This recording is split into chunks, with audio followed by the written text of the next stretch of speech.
एक बार फिर से आपके वक्त देने का बहुत शुक्रिया। कैसी बात कर रही हैं? फिर मुलाकात होती है। खुदा हाफिज। ओके, खुदा हाफिज। आ जाओ महते। अफसोन साहिबा, अब वो आमिर को एथिक्स कमेटी के सामने पेश होना है। मैंने इस सिलसिले में बोर्ड ऑफ डायरेक्टर से एक दरखास्त की है। इस पर साइन कर दें नहीं, वो आप। मामला खत्म हो चुका है, ऐसा कुछ नहीं होने वाला।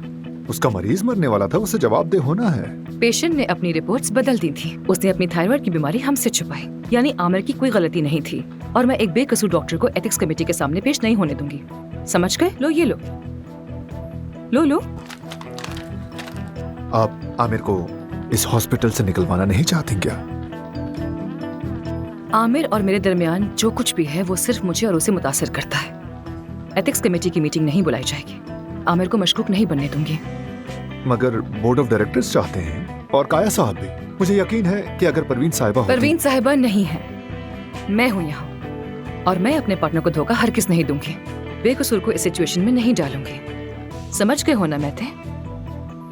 अगर आइंदा तुमने यहाँ कोई फितना फैलाने की कोशिश भी की तो क्लिनिक से जाने वाले तुम होगे। चलो अब जाओ यहाँ से। खुदा हाफिज। तो ठीक है।